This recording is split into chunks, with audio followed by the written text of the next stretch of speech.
Hey everyone, so today we will cover class 7th geography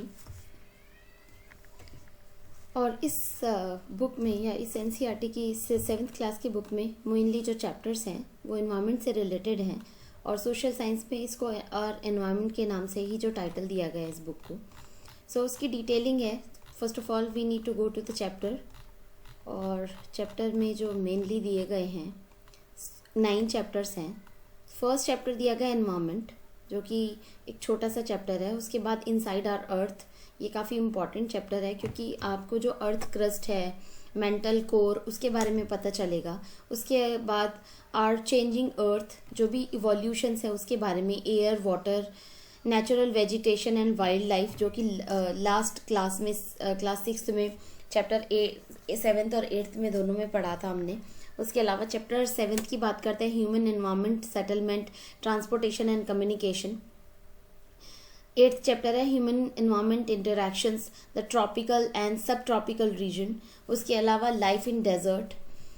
काफ़ी important chapters हैं, तो ये आपको बेस क्रिएट करेगा and I will try to cover as earliest as possible, ताकि जो भी अपकमिंग 2022 का एग्जाम है तो आप इसको डबल की स्पीड में देखें, आपको इजीली रिवाइज कर सको। बिकॉज आपके सामने एनसीईआरटी है, जस्ट आपको रिवाइज करना है, तो इसमें कोई भी लाइन नहीं छूट रही है। तो ये आपको हॉलिस्टिकली एक जो ओवरव्यू क्रिएट करेगा आपको हर क्लास के लिए, 6, 7, 8, 9, 10th। तो 10th तक तो इम्पॉर्टेंट है। उसके बाद 11th और 12th के लिए इट डिपेंड्स ऑन, बिकॉज वो पूरा कंपाइलेशन होगा थोड़े हायर लेवल पे, तो वो भी इम्पॉर्टेंट होगा, ताकि जो भी स्टैंडर्ड बुक्स में स्विच करें तो उसकी रीडिंग से ही आपको सारी चीज़ें इजीली पता चल जाएंगी। सो ये चैप्टर 1 है 7th क्लास का, geography. And first chapter is about environment and more over जो भी चीज़ें दी गई हैं एनवायरनमेंट के बारे में दी गई हैं, पहले हम हाईलाइट पढ़ते हैं, जो कि छोटा सा कॉलम दिया गया है इसमें।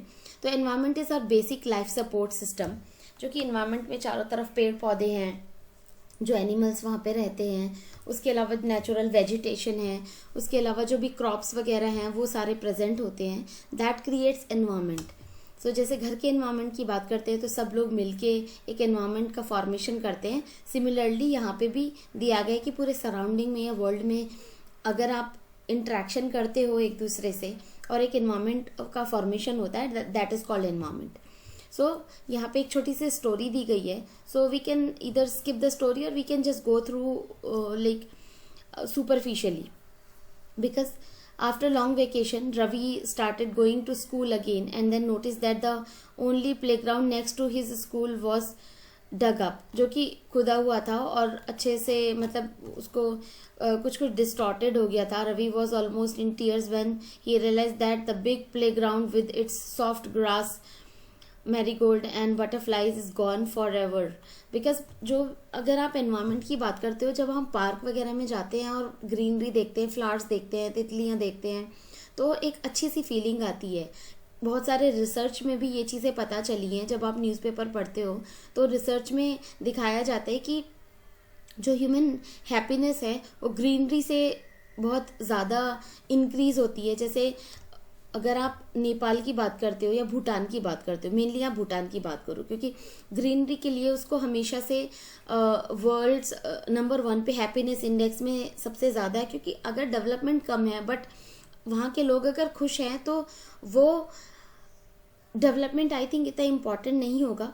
ऑल्दो ये वाइस वर्सा है, क्योंकि कहीं पे डेवलपमेंट ज़्यादा लोग प्रिफर करते हैं बट भूटान में लोगों को उस तरीके का डेवलपमेंट नहीं चाहिए, because they believe to maintain the greenery, और 70% से ज़्यादा ग्रीनरी है वहाँ पे। इसीलिए वहाँ का वर्ल्ड हैप्पीनेस इंडेक्स जो है वर्ल्ड में सबसे अच्छा है। तो सिमिलरली इस स्टोरी के थ्रू भी यही बताया गया है कि बच्चों को ग्रीन एनवायरनमेंट, जब वो पूरा प्लेग्राउंड था जहाँ पे वो वैकेशन से पहले खेलते थे, वो सारा डिस्ट्रॉय हो गया है।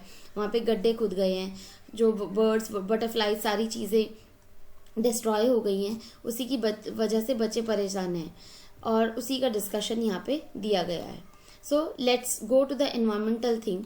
यहाँ कंपोनेंट्स ऑफ एनवायरनमेंट की बात करते हैं तो ह्यूमन मेड एनवायरनमेंट की बात कर सकते हैं। ह्यूमन मेड थिंग्स जैसे buildings, parks, bridges, roads, monuments and industries हैं। अगर नेचुरल चीज़ों की बात करते हो, जैसे लिविंग थिंग्स है, बायोस्फीयर, लिथोस्फीयर, जो कि हम चैप्टर 1 में हमने पढ़ा है और चैप्टर 2 में पढ़ा है 6th क्लास की। तो इसीलिए इंटरकनेक्टेड तरीके से अगर हम पढ़ेंगे तो बहुत इजी हो जाएगा हम लोगों को याद करने में। हाइड्रोस्फीयर जो भी वाटर बॉडीज़ हैं, और वाटर बॉडीज जितने भी लिविंग ऑर्गेनिजम्स रहते हैं वाटर में, तो उसको नेचुरल एनवायरनमेंट या फिर आप कह सकते हो नेचुरली प्रेजेंट है एनवायरनमेंट में। एंड उसके अलावा एयर या एटमॉस्फेयर की बात करते हैं तो ये चारों कंपोनेंट्स हैं नेचुरल थिंग्स में। अगर ह्यूमन की बात करते हैं, individual, family, community, religion, educational, economic and political situation. So ये ह्यूमन, सो ये तीनों जो कंपोनेंट्स हैं, natural, human made and human, उस तीनों को मिला के कंपोनेंट्स ऑफ एनवायरनमेंट का फॉर्मेशन करते हैं। And these are the component of environment. अब हम बात करते हैं बायोटिक एंड एबायोटिक फैक्टर। ये यूपीएससी में भी क्वेश्चन आया, what is biotic and abiotic things, that is very very important. And environment में दोनों ही चीज़ें बनाती हैं या दोनों ही चीज़ों का पार्टिसिपेशन होता है। बायोटिक एंड एबायोटिक फैक्टर्स का जो कंबाइंड फॉर्म है, that is create the environment. So here the mention the world of living organism, for example plant and animals, plus abiotic factor the world of non living elements like land, rivers. So उनके interaction से जो formation होता है, that is called environment, which is mentioned here in the form of, आप definition कह सकते हो या फिर वन लाइनर उसका मीनिंग कह सकते हो एनवायरनमेंट का, विच इज कम्प्लीटली मेंशन है। Conversation, conservation, you understand that the place, people, thing and nature that surround any living organism is called environment. It is combination of natural and human made phenomena, while the natural environment refers to both biotic and abiotic conditions existing on the earth. So दोनों ही biotic and biotic components के presence से ही environment का formation होता है। So origin जो है, world का जो ओरिजिन की बात करते हैं, तो this is a French word environ, and environ से हुआ है, एंड एनवायरनर मीनिंग नेबरहुड। सो कि जो आसपास के आपके जो भी पास पड़ोस में चीज़ें घट रही हैं, तो उसको मीनिंग से कंप्लीट एनवायरनमेंट का फॉर्मेशन हुआ है। सो नेचुरल एनवायरनमेंट की अगर हम बात करते हैं, लिथोस्फीयर, हाइड्रोस्फीयर, बायोस्फीयर कह सकते हो। एंड जो भी बायोस्फीयर तो एक नैरो जोन हो गया, but lithosphere, atmosphere and hydrosphere, तीनों के कंबाइन से जो मिड फॉर्म आती है जहाँ पे लिविंग ऑर्गेनिज्म रहते हैं, उसे बायोस्फीयर कहा जाता है, जो कि बुक में या फिर आप कह सकते हैं इस पिक्चर में क्लियरली मेंशन किया गया है। So that is domain of the environment. Last chapter में आप इजीली पढ़ चुके हो, तो ये जस्ट आपको ब्रशअप करना है कि लिथोस्फीयर में क्या चीज़ें आती हैं। Lithosphere solid crust and hard top layer of the earth lithosphere कहलाता है।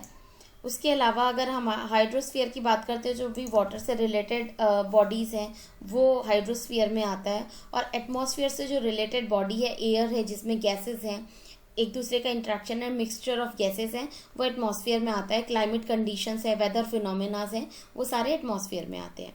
सो यही इसमें मेंशन किया गया है। जैसे ग्रेजिंग ग्रासलैंड्स है, लिथोस्फीयर में आएगा। एग्रीकल्चर है, ह्यूमन सेटलमेंट्स हैं, ये सारे आपके लिथोस्फीयर में आते हैं। सिमिलरली अगर हम बात करते हैं एटमॉस्फेयर की, क्योंकि हाइड्रोस्फीयर में मैं आपको बता चुकी हूँ water bodies like river, lakes, seas, oceans etcetera and other, जिसमें एसेंशियल लिविंग ऑर्गेनिजम्स रहते हैं, that is called hydrosphere. And atmosphere की बात करते हैं, this is thin layer of air that surrounds the earth. The gravitational force of the earth holds the atmosphere around it. It protects us from the harmful rays and scorching heat of the sun. It consists of number of gases, dust and water vapors. तो उसकी वजह से जो भी water vapour और dust की वजह से जो भी गैशियस एनवायरनमेंट का फॉर्मेशन होता है, दैट इज कॉल्ड एटमॉस्फेयर। यहाँ पे इकोसिस्टम की एक कह सकते हो कि डेफिनेशन दी गई है या फिर उसके बारे में बताया गया है। तो ग्लॉसरी जो भी मेंशन किया गया है उसको अच्छे से पढ़ना इंपॉर्टेंट है, क्योंकि उसमें कुछ इंपॉर्टेंट पॉइंट्स दिए होते हैं। So it is a system formed by the interaction of all living organisms with each other and with the physical and chemical factors of the environment in which they live, all linked by transfer of energy and material. So transfer of energy and material से और living organism के interaction से जो भी proper जिस उसका formation होता है, उसे इकोसिस्टम कहा जाता है। यहाँ पे बायोस्फीयर की बात करते हैं तो plant and animal kingdom together make biosphere, and जहाँ पे लिविंग ऑर्गेनिजम्स प्रेजेंट होते हैं उसे बायोस्फीयर कहा जाता है। इकोसिस्टम की यहाँ पे डेफिनेशन भी दी गई है, उसको एक बार अच्छे से देखते हैं। So what is ecosystem? At an NCC camp, जैसे कुछ लोग मतलब बहुत लोग एनसीसी कैंप वगैरह में जाते हैं। The Ravi class was attending, Jessie exclaimed what a heavy downpour. तो बारिश वगैरह हो रही थी तो कहते व्हाट अ हैवी डाउनपोर, वो आपस में डिस्कशन कर रहे होते हैं। तो यहाँ पे वही कॉन्वर्जेशन दिया हुआ है। So all plant animals and human being depends on their immediate surroundings, often they are also interdependent on each other. एक दूसरे पे इंटरडिपेंडेंट होते हैं। चाहे आप कह सकते हो कि फूड के लिए, जैसे हम लोग फूड के लिए क्रॉप्स जो ग्रो करते हैं, या फिर फॉरेस्ट ड्वेलिंग्स है, फॉरेस्ट पर डिपेंड कर होते हैं हम लोग, क्योंकि हमें मिट्टी से जब हम खाना वगैरह उगाते हैं तो उस सारा जो भी इंट्रैक्शन की बात करते हैं। So the relation between the living organism as well as the relation between the organism and their surroundings from an ecosystem. So इसके जो भी प्रॉपर फॉर्मेशन है, and that could be an ecosystem of large rain forest, grasslands, deserts, mountains, lakes, rivers, ocean and even a small pond. तो उसका proper जो interaction होता है उससे इकोसिस्टम का फॉर्मेशन होता है। अगर हम बात करते हैं ह्यूमन इन्वायरमेंट की, तो human environment interact with environmental and modification in according to their needs. जो इंट्रैक्शंस होते हैं अपनी नीड के अकॉर्डिंग ही होते हैं। जैसे आपने फूड साइकिल के बारे में भी सुना होगा कि अपकमिंग क्लासेस में हम बात करेंगे फूड साइकिल की। जैसे 3 लेवल्स होते हैं, लेवल 1, लेवल 2 एंड लेवल 3। कहीं कहीं पे 4 भी होता है। तो जो भी टॉप लेवल प्रेडेटर्स होते हैं, जैसे लायन हुआ, टाइगर हुआ, और उसके अलावा बेयर हुआ, ईगल है, सो ये टॉप लेवल प्रेडेटर्स होते हैं। उसके बाद सेकंड लेवल प्रेडेटर्स में जो भी इंसेक्ट्स आते हैं, और उसमें जो भी टॉप लेवल प्रेडेटर जिसको प्रे करते हैं, जिसको खाते हैं, तो वो सेकंड लेवल में आ जाते हैं। इसी तरीके से फॉर्मेशन बनता चला जाता है। यहाँ पे जो ह्यूमन एनवायरनमेंट की बात करते हैं, so early human adaptation themselves the natural surroundings, they led a simple life and fulfil their requirement from the natural nature around them. जो भी नेचर से चीज़ें मिल रही होती थी उसी से अपनी चीज़ें फुलफिल करते थे, जो कि अर्ली मैंस की बात कर रहे हैं। जब जो हंटिंग एंड गैदरिंग के टाइम की बात है, जो भी एंशिएंट टाइम में, सिमिलरली वही उसी ह्यूमन एनवायरनमेंट की बात कर रहे हैं। और यहाँ पे दिया गया, have you ever thought why you love eating a juicy watermelon in summer and hot roasted peanut in the winter? The perfect balance is necessary between the natural and human environment. Human must learn to live and use their environment in a harmonious way. क्योंकि जैसे गर्मी सर्दी होती है तो fooding habit हमारी change हो जाती है। गर्मियों में हमें ठंडी चीज़ें खाने का मन करता है और सर्दियों में हमें गर्म चीज़ें खाने का मन करता है। सिमिलरली यहाँ पे भी वही चीज़ के बारे में बताया गया है कि आप जो एनवायरनमेंट है आप खुद से क्रिएट करते हो। जो भी इंट्रैक्शंस हैं या फिर ह्यूमन कंडीशंस हैं और क्लाइमेटिक कंडीशंस हैं उसके बारे में बात करते हैं। So here this is the conversation. Noori, a girl from Mizoram, and Ravi Clash often talks about the lush green surroundings of her place. Seeing Ravi upset at having lost his playground, or Noori invited him to visit her home state during the coming vacation. Ravi teacher asked the students to draw the landscape house of activities of the people and place. तो ये सारी जो चीज़ें हैं ना, human जो भी बच्चों को एक्टिविटीज़ दी जाती हैं उसके बारे में बताया गया है कि एक जो अगर आप बात करते हो नॉर्थ ईस्ट की, तो बहुत ग्रीनरी है वहाँ पे। सिमिलरली अगर हम दिल्ली एनसीआर की बात करते हो तो यहाँ पे बिल्डिंग्स बहुत ज़्यादा हैं। तो जब हम हिल स्टेशंस पे जाते